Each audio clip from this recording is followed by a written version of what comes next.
Okay, so this is the session for MyMaths. A short while ago, we signed up for MyMaths to provide extra resources because there are lots and lots of lessons that our students may find useful and lots of other ways of answering questions, hopefully providing a little bit of interactivity as well, because I know that's something that we all crave at the moment. It's not designed for extra work, it's designed to be another resource to help you. Now I'm going to share my screen. When you go into MyMaths, you should see this screen here. When you click login, you can log in with the school username, which was Farringdon,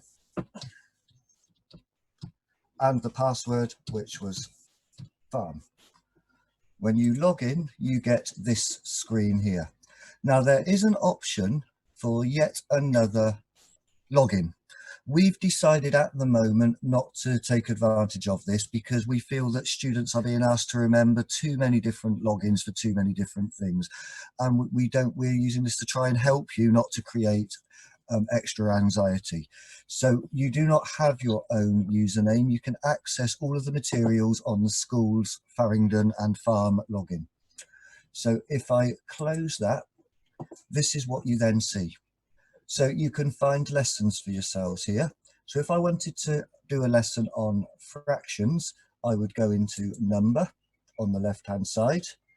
I would then select fractions and I would get lots more options. There are thousands and thousands of lessons in here. If I just, let's say, click on simple fractions, I've got the option to do a lesson or to do an online homework. If I click on the lesson, it gives you a list of objectives. If we click on page 1, it will start teaching us. So it explains a half being one of 2 equal parts, for example. It's then showing quarters and so on. I can move through the lesson by clicking next and by selecting the next slide. Okay. Now, sometimes it might give, here's a bit of the interactivity. So you can drag these fractions into the relevant parts, just like you might do if you were learning in a classroom. Now, when I click mark it, it's going to say that I've got some of them right, but I've not got round to doing all of them yet. So it's asking me to keep going.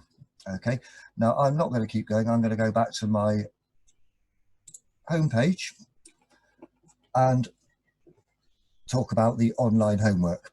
If I click on online homework, it will ask me again to log in with my own individual username. That's the one that you haven't got.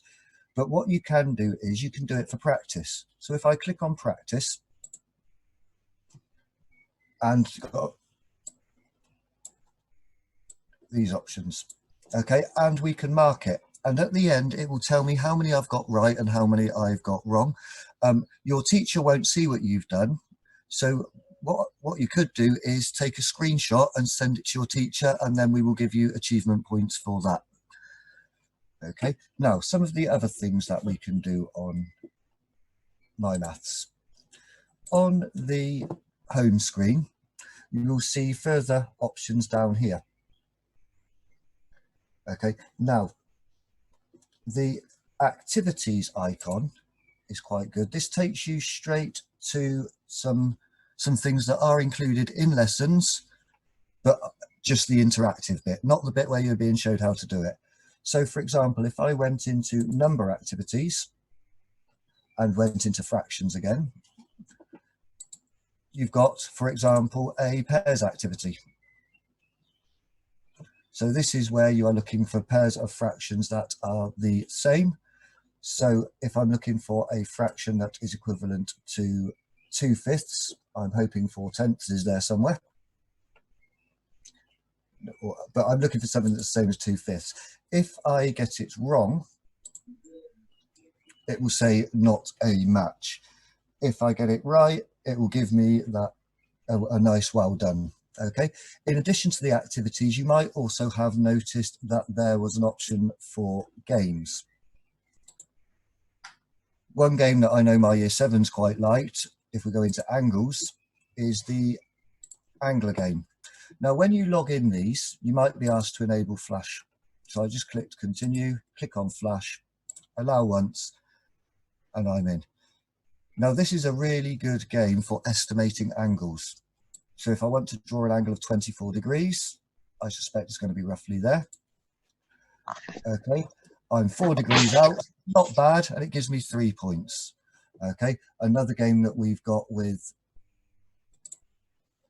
angles. Sorry, I've got my screen's got quite complicated now because it's opened a new tab every time. But another good game with angles is this one, bearing snooker. Just another example of some of the things we can do. So again, if I enable my flash player, I allow it once, and it now starts to talk about bearings. So if I want to pop this ball into this pocket, I could use this to help. I often prefer just estimating, but I think that's going to be a bearing of about 250. Let's just estimate that. So I can type it in, select a strength, go, and through the animation, I can see that's going to miss just, but not a bad effort. Okay, so if I go back to the main screen, that was in games, and there's various other things that you might like to investigate for yourself. And if you do play any games and you are successful, or you get within 0 degrees on the angler game, do take a screenshot, let your teacher see it, and you'll get the credit that that deserves. I think that is as much as I would like to explain for now, because I appreciate I'm inundating you with information. If you do want to know anything else, in a few minutes I will enable some questions to come here. You can also chat with Mrs. Cooper privately, and you can email or contact me via EduLink or contact your maths teacher. Thank you very, very much again for coming along. I have been really, really pleased with the numbers that have attended. So thank you very, very much.